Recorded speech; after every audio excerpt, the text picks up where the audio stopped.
naman kay bossing kung pwede na akong bumali, oh. Pakiusapan mo naman. Tol, parang hindi naman tayo magpinsan yan, eh. Wala talaga ako ngayon. Oy, nasa side niyo ba yung nasa side ko? Naman, Diyos ko. Kung ikaw nga malabo ang mata, nakikita yung kami pa. Katawan pa lang, ulam na, Sino lalapit? Di ako na. Okay, Go, girl. bring home the bacon. Go.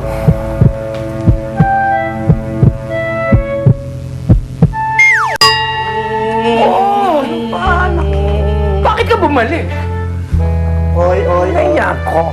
nahihiya, huwag ka nang pumager. Ako na lang ang pupunta. Ay, naku, magkaawat ka niya. Eh, bakit ayaw niyong pumunta? Huwag mo takutin. Lapitan mo na. Sige na.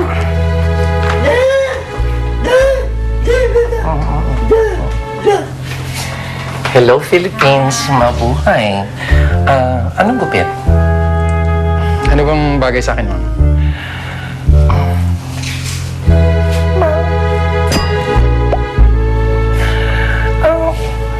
Huwag mo naman akong tawaging, ma'am. Para tuloy akong teacher. Sarsi na lang. Sarsi. Okay, nice to meet you, Sarsi. Ako nga pala si Chong. Chong. Cute naman ang pangalan mo, Chong. Thank you. Huwag ka na mag-alala. Ako na ang bahala sa gupit mo. And I promise you, magugustuhan ng girlfriend mo ang gupit na gagawin ko sa'yo. Ha? Wala pa akong girlfriend. Wala pa. Ay, Single pa ako and available. Ay, ganon. Yun, nanalo na. Halika na, sige na. Tayo? Gusto mo talaga maging lalaki, may mga bagay ka na dapat sundin. Ha? First, rule number 1, kailangan bawal kang magsalita ng mga salitang pangbakla. Kerry, next. Yeah, kita mo? Bawal yan, hindi pwede yan. Bawal. Oh. Bakit naman bawal? Kerry, ay ginagamit naman yan ng mga pangkaraniwang taon, mga girls, Hindi. mga boys. Kerry, ibig sabihin ni yes. Hindi. Hindi? Girl, babaeng bakla yung sinasabi mo. Hindi pwede yan. Okay? Ito, pangalawa, rule number 2. Bawal yung makipag-usap ka sa kahit kaninong bakla. Ay, bakit naman gano'n? Ito na, isipin mo na lang parang rehab to, parang rehab. Okay? Na dapat medyo malayo ka dun sa mga dati mong ginagawa. Dapat hindi mo sila makita kasi isipin mo, kung makita mo sila, eh parang siyempre tentasyon yan, di ba? Maaalala mo yung mga dati mong ginagawa. Eh ayaw mo na nga yun, di ba? Gusto mo nakalimutan, di ba? Di ba? Oh. Kahit si Cerveza, sir? Yes, kahit si Cerveza. Yung auntie ko. Lalo na.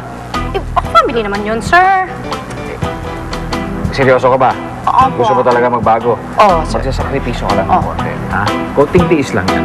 Alam ko mahihirapan ka sa umpisa, pero kakayanin mo yan. Go pa. Nakakainis ka talaga. Hoy! Anika! Habulin mo ako. Bawal! Tara! Bawal yan. Yan. Dito. Ikaw mismo. Bawal ka. Yan. Ganyan. Asan si Tonya? Bitawan niyo ako! Alam mo kung saan nagtatago yan. Asan si Tonya? Ha? Hindi ko nga alam eh. Pero kung alam ko man, hindi ko sasabihin sa'yo. Tignan natin ngayon kung saan ka pupulutin, ha? Ano? Joel, why ka ba? Aling Sonia? Boss! Ay, naku, wag na. Sayang sa bala eh. Sige, Joel lang, mauna na ako ha. Ingat. Boss, mga parak! Tara na! Sige. Hoy, ikaw. Ito, tatandaan mo, ha? Kahit saang lupalop ng Pilipinas magtago yung kaibigan mo, sisiguraduhin ko sa'yo, mahahanap at mahahanap ko siya. Hanapin mo. Tingnan natin kung mahanap mo siya. Huwag kang masyadong mayabang, boy. Dahil oras na mahanap ko yung kaibigan mo, ikaw ang susunod ko. Tara!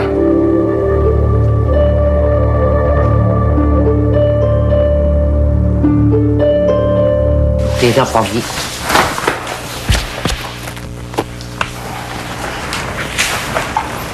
Magkano pala? Ikaw naman noon. Wag na.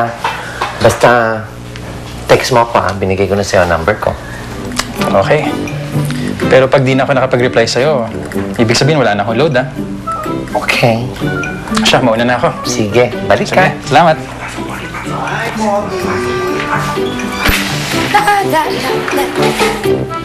Tirahin ko na yung pakalamaya yan. Gwapo rin ah.